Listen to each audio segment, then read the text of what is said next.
Baptism పొందినప్పుడే పరిశుద్ధాత్మను కూడా పొందుతారా? Mark సువార్త 1:8 బాప్తీసం ఇచ్చి యోహాను అంటాడు, నేను నేలలో మీకు బాప్తీసం ఇచ్చితిని గాని ఆయన పరిశుద్ధాత్మలో మీకు బాప్తీసం ఇచ్చును అని చెప్పి ప్రకటించాడట. అంటే ఈ రెండు వేరు అని కదా. అపోస్తుల కార్యములు 1:5 యోహాను నీళ్లతో బాప్తీసము ఇచ్చెను గాని కొద్ది దినముల్లోగా మీరు పరిశుద్ధాత్మలో బాప్తీసం పొందేదరు అని చెప్పాడు. పరిశుద్ధాత్మ బాప్తీసం వేరు, నీటి బాప్తీసం వేరు అని మనకు అర్థమవుతుంది. అపోస్తుల కార్యం 8 ఫిలిప్పు సమరయ పట్టణంలో సువార్త చేసినప్పుడు సమరయలో కొంతమంది నమ్మి బాప్తిసం పొందారు. 8:16 అంతకుముందు వారిలో ఎవరి మీదనూ ఆయన దిగి ఉండలేదు, వారు బాప్తిస్మం మాత్రం పొందారు. 17 పేతురు యోహానులు వారి మీద చేతులుంచగా వారు పరిశుద్ధాత్మను పొందారు అని రాయబడి ఉంది. వారు బాప్తిసం తీసుకున్నప్పుడు పరిశుద్ధాత్మ లేదు.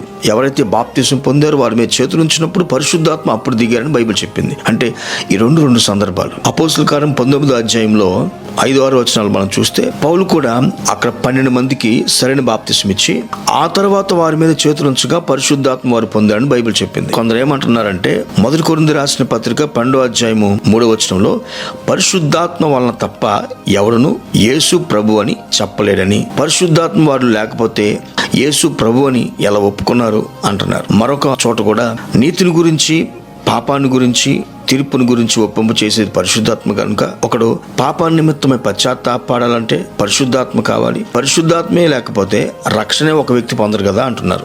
మత్తయి సువార్త 16:16-17 ఒకసారి యేసయ్య శిష్యులతోనూ పేతురుతోనూ మీరు నా గురించి ఏమనుకుంటున్నారని అడిగాడు. అప్పుడు పేతురు అంటాడు, నీవు సజీవుడగు దేవుని కుమారుడైన క్రీస్తు అని చెప్పాడు. అప్పుడు యేసయ్య అంటాడు, సీమోను బర్యోనా, నీవు ధన్యుడివి, పరలోకమందున్న నా తండ్రి ఈ సంగతి నీకు బయలుపరచనే గాని రక్తమాంసాలు నరులు నీకు బయలుపరచలేదు అంటాడు. పేతురు అభిషేకం పొందున్నాడా? అప్పటికి పరిశుద్ధాత్మ పొందలేదు కదా. యోహాను సువార్త 7:39 ఆత్మ ఇంకను అనుగ్రహింపబడలేదు అని రాయబడి ఉంది. యేసుక్రీస్తు దీని గురించి క్లారిటీ ఇచ్చాడు.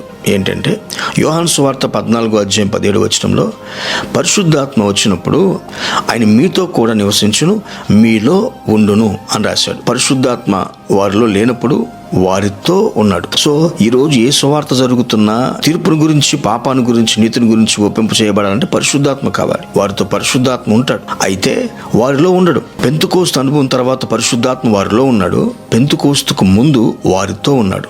పరిశుద్ధాత్మ అభిషేకం మనలో లేకపోతే మనం సంఘంగా మార్చబడలేం. 1 కొరింథీ 12:13 ఒక్క ఆత్మయందు పానము చేశాము కనుక మనమందరం ఒక్క శరీరము. ఇక్కడ శరీరంగా పిలువబడుతుంది క్రీస్తు సంఘం. క్రీస్తు శరీరంలో ఒక అవయవంగా మారాలంటే ఖచ్చితంగా పరిశుద్ధాత్మ అభిషేకం మాత్రం పొందుకొని ఉండాలి. బాప్తిస్మం వేరు, పరిశుద్ధాత్మ యొక్క అభిషేకము వేరు.